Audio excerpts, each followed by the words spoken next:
Olá pessoal, tudo bem? Espero que todos estejam bem. Para quem não me conhece, meu nome é Kaelso, sou enfermeiro, especialista em urgência e emergência e também especialista em enfermagem do trabalho. Iremos aqui abordar o tema, do curso de vocês, auxiliar de farmácia, trazer um resumo aí sobre o que vocês viram durante o decorrer desse curso. Então vamos lá, né?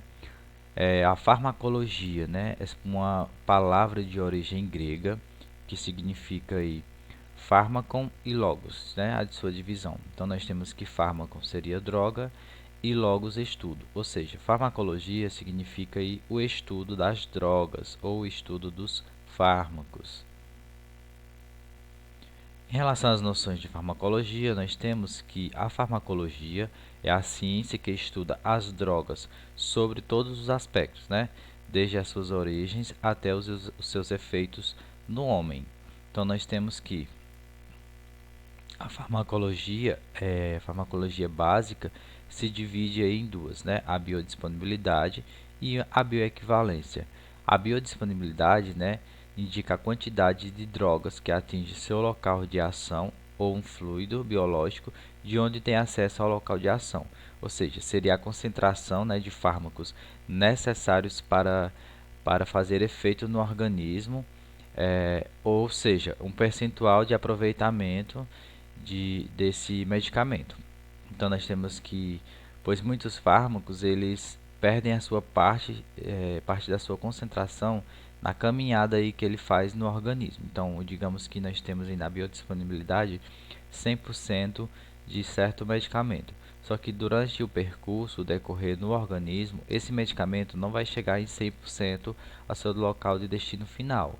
Vai acontecer essas percas, de concentração, chegando aí somente em algum tipo 50%, 60% dessa medicação, sendo que eles já fazem todo o estudo que seria o necessário para que essa doença, essa enfermidade possa ser tratada com essa biodisponibilidade no final. Em relação à bioequivalência, nós temos que é a equivalência farmacêutica entre dois produtos, ou seja, são bioequivalentes dois produtos que possuem os mesmos princípios ativos, dose e via de administração e apresentam estaticamente a mesma potência. Resumindo, o que significa, é quando a bioequivalência é quando eu tenho dois produtos que apresentam a mesma substância, a mesma concentração, a mesma forma e a mesma via de administração. Também são medicamentos bioequivalentes, no exemplo, a Novalgina, e a dipirona. São medicamentos aí bioequivalentes, porquanto os dois têm a mesma concentração, a mesma via de administração e contêm a mesma substância, a mesma concentração. A farmacologia, ela se divide aí em farmacocinética e farmacodinâmica. Em relação à farmacocinética, é o estudo, ele vai estudar o destino do fármaco, ou seja, o destino, o percurso que esse fármaco faz no organismo, Então, desde a absorção, a distribuição, a metabolização ou a biotransformação, e a excreção. Então, aqui na farmacocinética, ele vai estudar essa parte desse percurso que esse fármaco vai fazer. Desde quando você coloca na boca, você vai engolir, chegando até o estômago, passando pelo processo de absorção. Depois vai passar pelo processo de distribuição, que é já nos vasos sanguíneos, vai ser distribuídos, a metabolização lá no fígado e a excreção através dos rins ou através do suor. Em relação à farmacodinâmica, ele estuda o mecanismo de ação desse fármaco. Então, é como esse fármaco vai agir dentro do organismo para que ele possa tratar ali aquela enfermidade. Em relação aqui só um momento. Em relação aqui, à farmacocinética, nós temos que ele passa pelos processos que eu já falei anteriormente, Absorção, distribuição, biotransformação, que é a metabolização, tanto faz, e a excreção. Então, nós temos que na absorção, né, o fármaco ele é absorvido pelo organismo, ele é no estômago, no intestino delgado. Acontece a distribuição, né, que esse fármaco ele é distribuído pelos órgãos, sistemas e espaços corporais, né, através dos vasos sanguíneos. A biotransformação, que esse fármaco ele é modificado, né, ele é metabolizado, quebrado ali, biotransformado, e isso acontece também no fígado. E depois nós temos o processo de excreção, né, que é lá desculpa, é lá no nosso sistema renal, né? Acontece esse processo de excreção pelos rins. E também pode acontecer essa excreção através da sudorese, né, que é o suor. Em relação à interação medicamentosa, nós temos aí que é a influência, né, recíproca de um medicamento sobre outra substância. Ou seja, quando um medicamento ele é administrado isoladamente, ou seja, sozinho, espera um determinado efeito. Portanto, né, quando esse medicamento é associado a outro medicamento ou a algum tipo de alimentos ou outras substâncias como álcool, ocorre aí um efeito diferenciado do esperado, né, caracterizando-se como uma interação. As interações medicamentosas, elas são classificadas em dois tipos. Nós temos interações físico-químicas e interações terapêuticas. As interações físico-químicas, essas interações, elas ocorrem fora do paciente. Explica aí, professor. Um exemplo, você pega uma medicação que não pode ser diluída, como exemplo, o diazepam, né? Uma ampola de diazepam, e você acontece de pegar ela e diluir em soro fisiológico, né, numa seringa. Então vai acontecer precipitações na qual esse medicamento pode perder seu efeito, por quanto ele não era para ser feito diluído. Interação terapêutica, essas interações ocorrem dentro do paciente. É quando nós colocamos medicações já dentro do paciente. Então, essas interações terapêuticas, elas podem ser farmacocinéticas ou farmacodinâmicas. As interações farmacocinéticas ocorrem durante os processos de absorção, né, que a gente já falou anteriormente, distribuição, biotransformação e excreção dos fármacos, que é através aí dos rins. Então, como acontece essa interação farmacocinética? Se você tomar uma medicação, que essa medicação ela pode acontecer alguma interação no processo de absorção, no processo de distribuição, de metabolização, certo?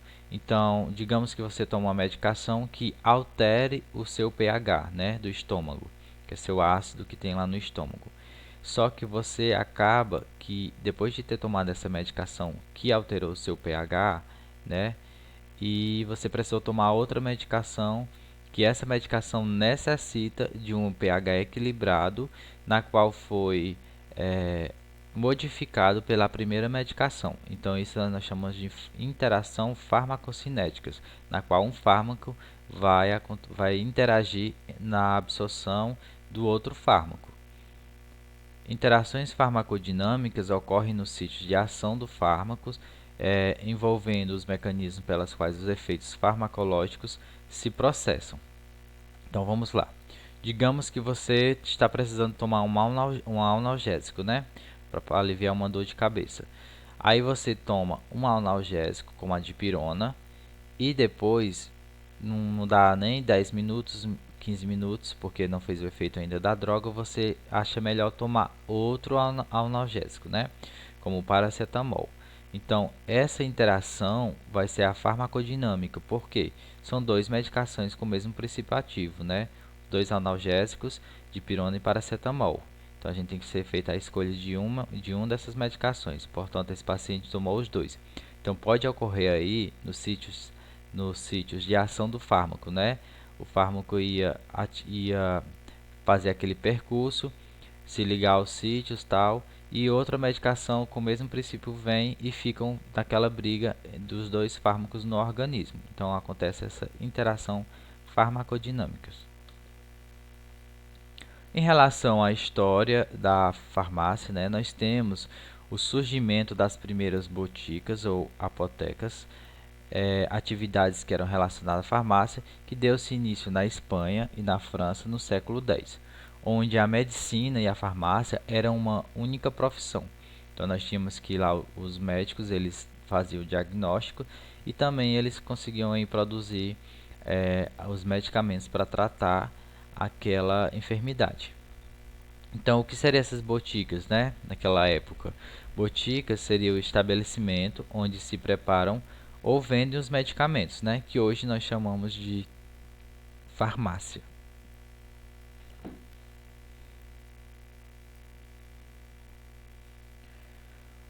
O boticário, né?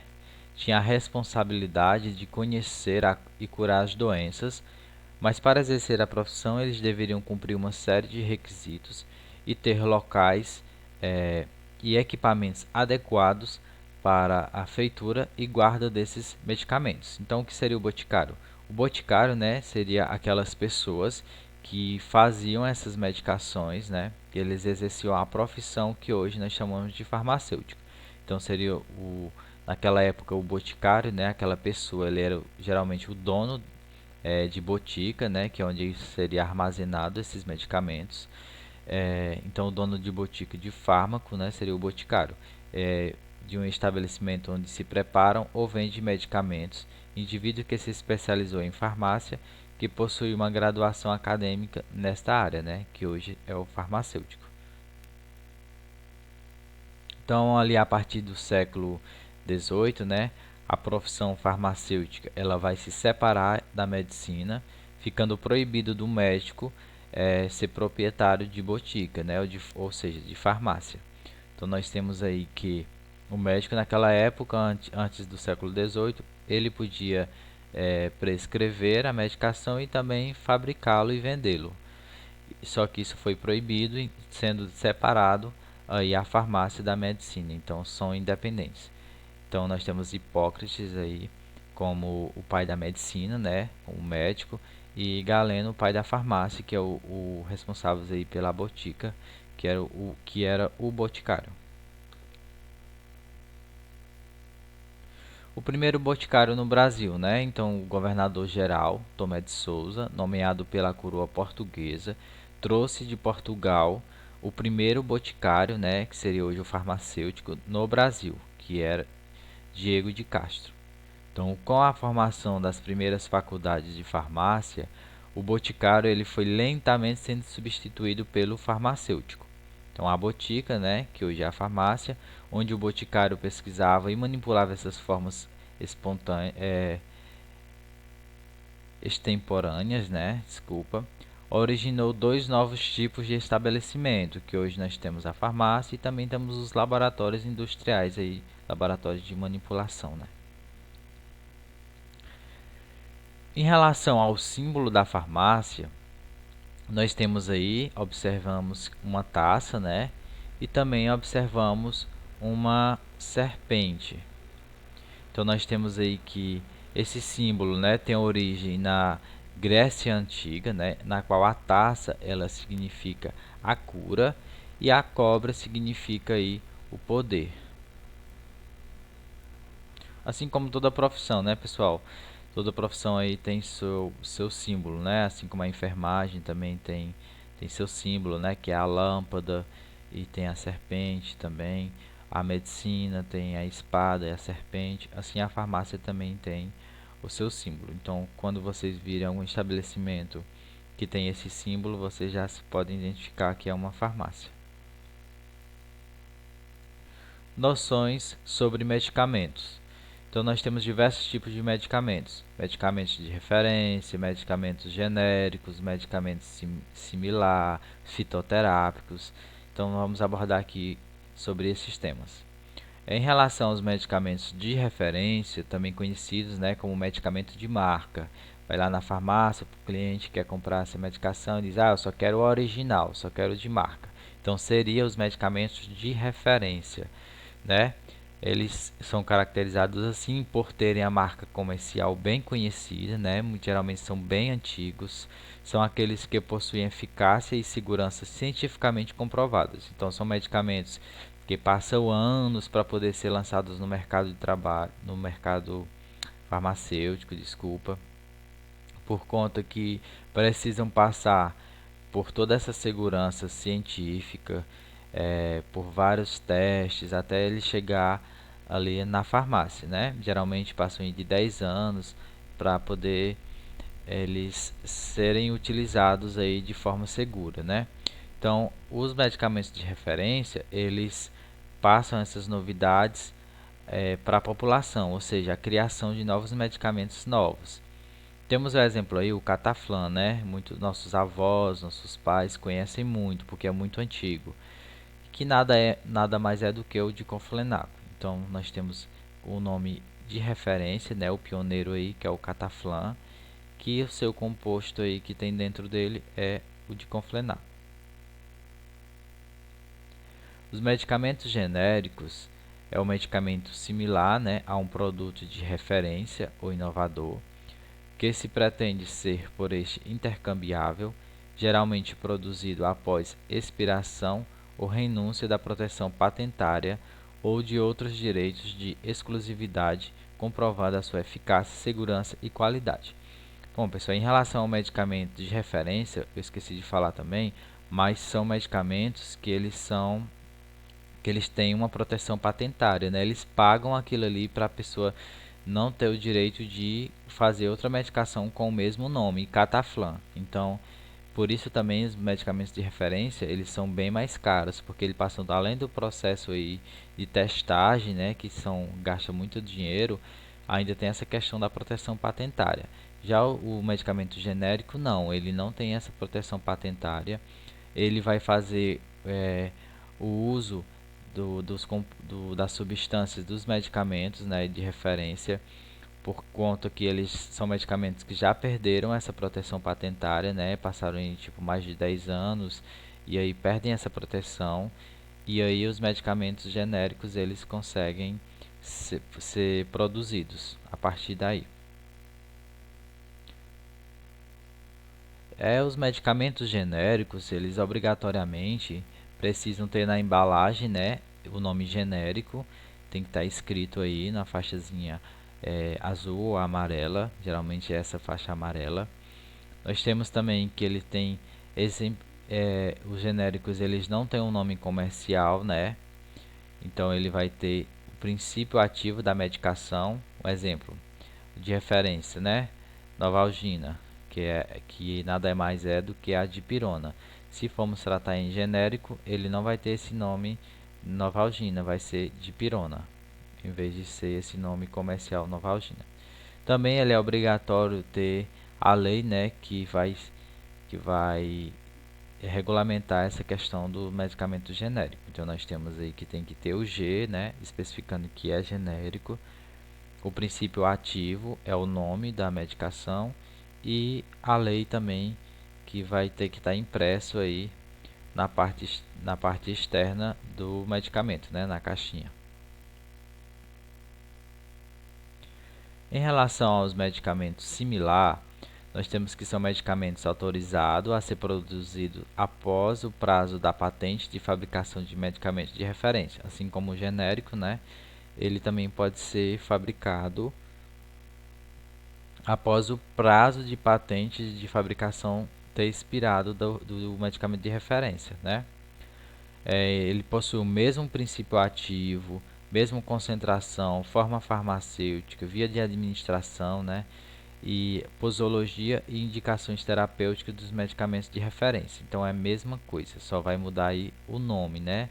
E ele possui o medicamento similar marca comercial, assim como o de referência, o similar também possui um nome que é uma marca comercial, diferente do genérico que não tem marca comercial. Então eu coloquei uma imagem para vocês, a Novalgina, né, que é o medicamento de referência, que é a dipirona. E nós temos o Anador, que é um medicamento aí similar ao de referência, que também é composto é a dipirona. E nós temos também um medicamento aí genérico, que não tem nome comercial, ele tem o nome do princípio ativo, que é a dipirona.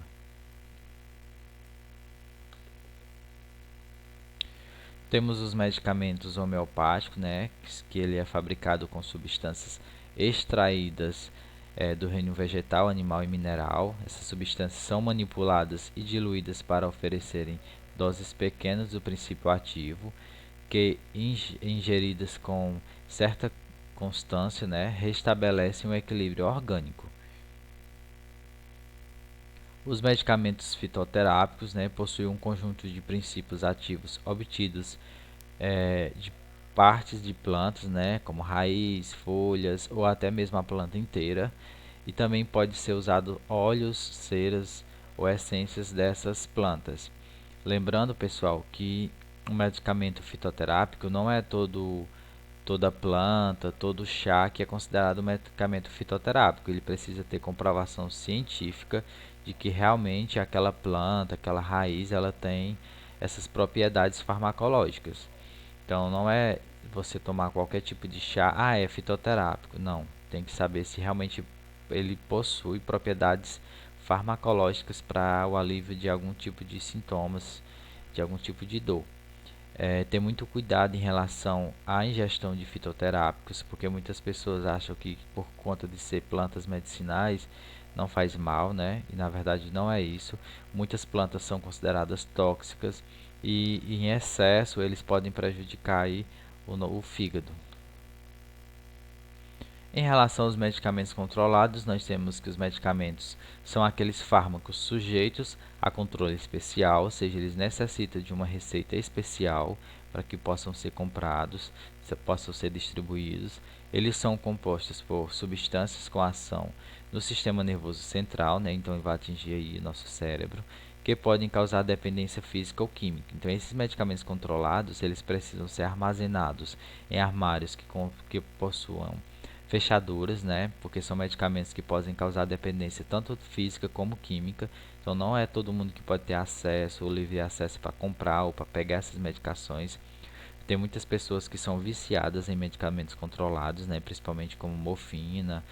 Muitos medicamentos chegam a mentir no pronto-socorro que estão com dores muito intensas para poder tomar essas medicações, como morfina, tramal, para que eles possam sentir o prazer, né, após ser feita a medicação, que elas geralmente dão um prazer, dão um bem-estar após a aplicação dessa medicação. Pronto, pessoal, agora vamos falar sobre as vias de administração, né? Como administrar esses medicamentos, por quais vias? Nós temos diversas vias de administração, entre elas a via oral, né? Que são a maioria dos medicamentos são feitos por via oral, né? Então são administrados pela boca, é absorvida pelo trato gastrointestinal. Após tomar a medicação, né, e faz a digestão, faz a deglutição, você vai engolir a medicação, vai cair até o estômago e lá ele vai acontecer o processo de absorção ali no estômago e no trato gastrointestinal, né, no intestino delgado.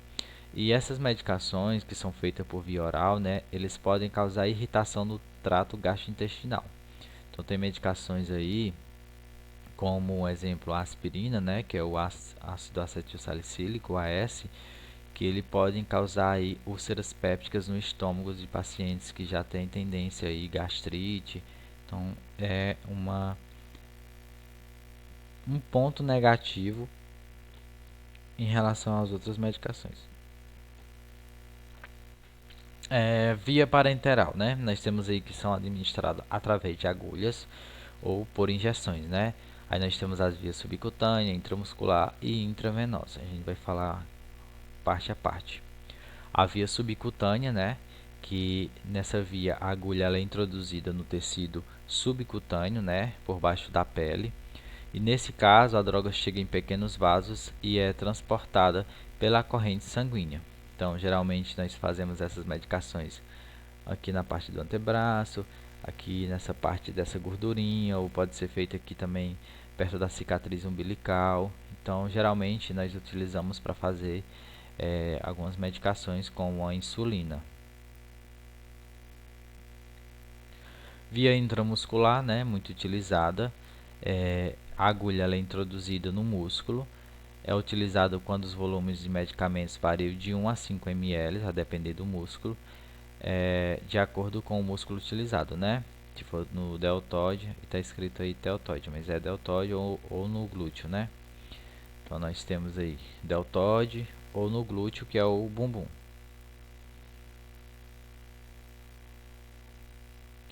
A via intravenosa, né, que é na veia. Então nós temos aí que intravenosa ou endovenosa, né, a agulha ela é inserida diretamente na veia do paciente. Então muito utilizado aí em hospitais, né? A gente não vê muito utilizado essa via em farmácias. Essa via, pessoal, ela é, em relação às outras vias, é a que causa aí o efeito da medicação é mais rápido e a absorção no organismo, né? Porque ele já vai direto para a circulação, diferente se você for fazer a absorção através do estômago, você engolir essa medicação por via oral, ele vai demorar mais tempo de acontecer esse processo do que se você já fizer direto na veia. Temos também a via nasal, né, que é administrada nas mucosas nasais, a aplicação de medicamentos líquidos na narina com o objetivo de avaliar a congestão nasal, facilitar drenagens e secreção nasal. Nós temos aí o famoso nasojet, né, que é utilizado aí, o sorinho, o salsep, que coloca no nariz aí para congestão nasal, né? Então é feito como aí na imagem está mostrando. Via otológica, né, que são introduzidos no canal auditivo externo com a finalidade de prevenir ou tratar processos inflamatórios, infecciosos e facilitar a saída de cerume e corpos estranhos. Então, assim, geralmente são aqueles vidrinhos como colírio, né? São colocados aí no ouvido do paciente essa medicação com essas finalidades aí de prevenir ou tratar alguns tipos de inflamação, processos inflamatórios, infecciosos ou para a saída de cerume ou corpos estranhos. Via oftálmica, né, que é o famoso colírio que nós utilizamos aí. A aplicação é feita na conjuntiva ocular e tem a finalidade de proteger a córnea, medicar, tratar infecções de processos inflamatórios ou irritativos, né? Então, acontece aí, muito utilizado também em clínicas de, de oftalmologista, né, para fazer exame de vista, colocado aqueles colírio. Então, é pela via oftálmica. A via pulmonar, né, é administrada pela via respiratória. O paciente usa aquelas bombinhas, como pacientes asmáticos, eles utilizam as bombinhas, colocam na boca e essa medicação vai direto para a via pulmonar. Via retal, administrada pelo ânus, né? Nós temos aí o exemplo dos supositórios, né? Aqueles pacientes que estão com constipação, necessitam fazer uma lavagem intestinal, então nós fazemos a administração aí de supositórios pela via retal. Também pacientes que não podem fazer a ingestão de alguns tipos de medicação, alguns podem ser feitos por via retal, né? E a absorção também é bem rápida, porque tem muitos vasos nessas localidades. Via vaginal, administrado pela vagina, né? É utilizado para a aplicação de líquidos, medicamentos, cremes, pomadas, ovos ou comprimidos pela vagina. Então essa uma medicação muito utilizada via vaginal é o metronidazol, o miconazol, creme vaginal. Então, quando vocês estiverem na farmácia, muita gente pode procurar metronidazol creme. Essa via é bom vocês orientarem que ao fazer a aplicação dessas medicações, o paciente precisa estar em repouso, né? De preferência para aplicar à noite e se deitar para evitar aí o escorrimento dessa medicação ao paciente deambular, que é andar ou ficar em pé. A via tópica, né, muito utilizada, são aplicadas na pele ou em mucosas.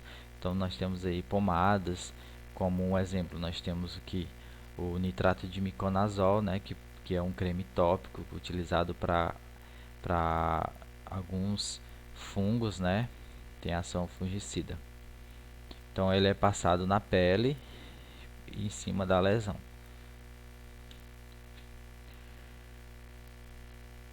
A via sublingual, né? Alguns medicamentos são colocados debaixo da língua para serem absorvidos diretamente pelos pequenos vasos sanguíneos que tem nessa região. Geralmente são utilizados para o uso de nitratos, né? São medicações aí para controle de pressão arterial. Via transdérmica, alguns medicamentos podem ser administrados pela aplicação de um emplasto, né, de adesivos e cremes à pele. Então existe até anticoncepcionais que são feitos aí pela via transdérmica. São adesivos que contêm aí esses hormônios e que eles passam por esse processo aí de absorção pela pele. Aqui eu trouxe para vocês só essa imagenzinha para vocês verem a diferença de uma via intramuscular, subcutânea, intravenosa e intradérmica. Então nós temos intramuscular, né, que é feita no ângulo de 90 graus, que a agulha ela penetra ao músculo. A subcutânea, um ângulo de 45 graus, que aí não vai pegar músculo, né, só essa parte do tecido subcutâneo. Intravenosa vai pegar a parte aí da veia, né, no ângulo de 25 graus. E a intradérmica no ângulo de 10 a 15 graus, que é feito a aplicação dessas medicações por intradérmica. Geralmente é muito pouca a medicação que é feita intradérmica, mas podemos citar um exemplo da vacina antirrábica, da vacina BCG, que são feitas por via intradérmica. Então nós temos aí, né, a questão da via da administração sublingual, né, que acontece a instabilidade do pH, drogas rapidamente metabolizadas pelo fígado, quando feito por via sublingual, né, no caso dos nitratos. Em questão da administração oral, né, as drogas são absorvidas no estômago, a maioria é absorvida após o esfíncter pilórico, né. Vocês estudaram a anatomia e vocês vão lembrar. Então nós temos alguns fatores como a motilidade gastrointestinal, o pH gastrointestinal, o tamanho da partícula, interação química com o conteúdo intestinal. Então vai depender da medicação que você tomar, pode acontecer alguns fatores que venham a alterar a questão dessa medicação, né? Como eu já tinha falado anteriormente, a questão do pH, a questão da motilidade gastrointestinal, se a pessoa tem dificuldade aí da movimentação gastrointestinal. A retal, né, sofre efeitos na primeira passagem, impossibilidade de deglutir, pacientes que não conseguem engolir a medicação fazem na via retal. Então esses fármacos que provocam irritação gástrica, né, geralmente eles são feitos por via retal. Aí nós temos a efeito aí cutânea, né, que acontece uma absorção e efeito ela é efeito local, aí no local que você faz. Intravenosa, né, mais rápida, é realizada pelo acesso venoso e a medicação aí surge efeito bem mais rápido, sendo que atinge primeiro aí os pulmões. Então pessoal, era o que eu tinha para falar com vocês. Qualquer dúvida, estamos à disposição. Até a próxima, se assim Deus permitir.